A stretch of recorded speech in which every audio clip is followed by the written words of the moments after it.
Nicolas Maduro might have just helped us solve this strange mystery of mass deportations of Venezuelans from the United States, not back to Venezuela, but to El Salvador. So to get you guys caught up, the Trump administration just wrangled up a bunch of random Venezuelans, claimed they were in a gang, sent them to El Salvador, and just put them in prison without a trial, without due process, and without a thorough investigation. The Trump administration claimed that these people were part of the gang Tren de Aragua, which is a gang and really an international criminal organization based out of Venezuela. Now, the reason everybody finds this particular mass deportation a little bit strange is because the Trump administration isn't sending these Venezuelans back to Venezuela.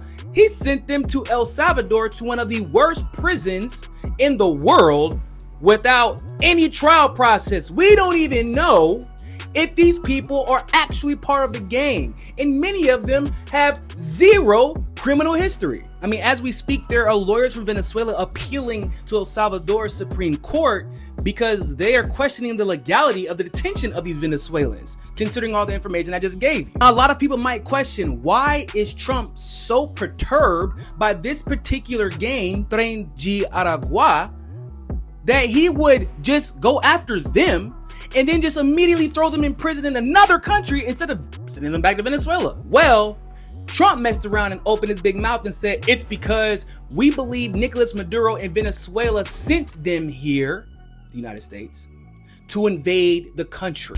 They emptied jails out. Other nations emptied their jails into the United States. That's an invasion.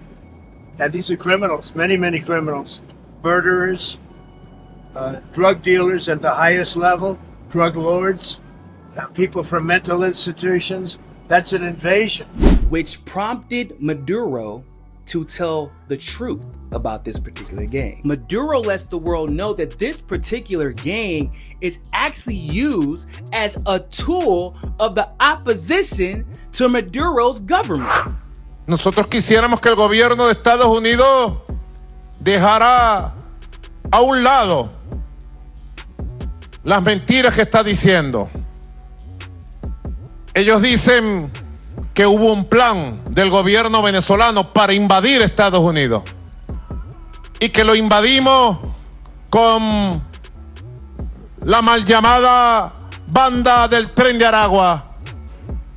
El Tren de Aragua, United States, Tendency, se dice así, para que entiendan, la banda del Tren de Aragua sirvió a los intereses de la oposición que ustedes han apoyado en Venezuela. Iván Duque, presidente de Colombia, se llevó a las bandas criminales, incluyendo la banda del Tren de Aragua, de Venezuela para Colombia, y de ahí la diseminó. Leopoldo López con Gilbert Caro dirigía las relaciones con la banda del Tren de Aragua personalmente, y bastantes grabaciones tiene el FBI. Maduro and his administration despises this gang. They literally sent the military to the prison that the gang was started because they basically turned the prison into a leisure complex for themselves. Maduro also makes it known that Leopoldo Lopez, a former opposition leader of Venezuela, has often worked with this gang to facilitate some of their criminal activities and also some oppositional activities within Venezuela. He also said that former president of Colombia, Ivan Duque, was accepting these gang members and spreading them all throughout Colombia, also assisting in their operations. And it's important to remember, Ivan Duque called Maduro a dictator, supported Juan Guaido, and wanted to see Maduro overthrown. And Duque supported the overthrow of Evo Morales. And then Maduro says the FBI has plenty of recordings to prove all of this, and that the FBI has even been involved. And as it turns out, ladies and gentlemen, an FBI agent got caught trying to tip off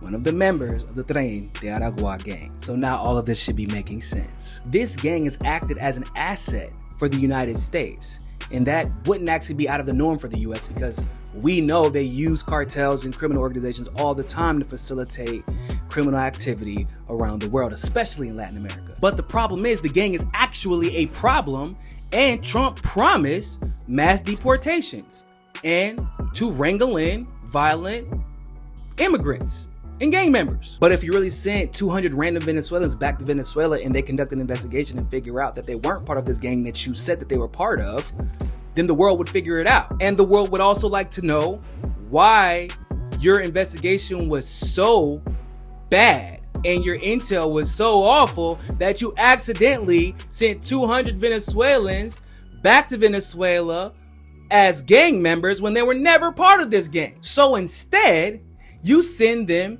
to El Salvador without due process in a prison they'll never get out of, in hopes that no one will ask any more questions after you send them there. Because if this gang truly is an asset of the United States, then you can't disrupt their criminal organization, or they're not going to continue working on your behalf. Or they would at least be less effective in helping you oppose the Maduro administration, which is obviously a goal of the United States and has been a long-standing goal of the United States for some time. But also, of course, if you arrest too many of them, they're just going to start snitching and saying, well, we were working with this FBI agent, we were working with this CIA agent, we were working with this politician, and then everybody involved gets exposed. And the world would then figure out the United States was working alongside a criminal organization, an international criminal organization, just to help support its opposition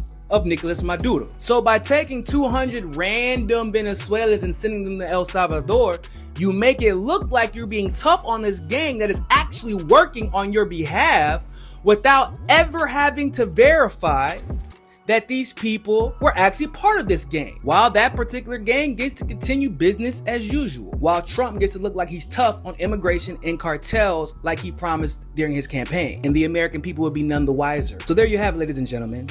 This is probably just a big ass smokescreen to continue protecting U.S. interests while pretending like the Trump administration is actually keeping its promises.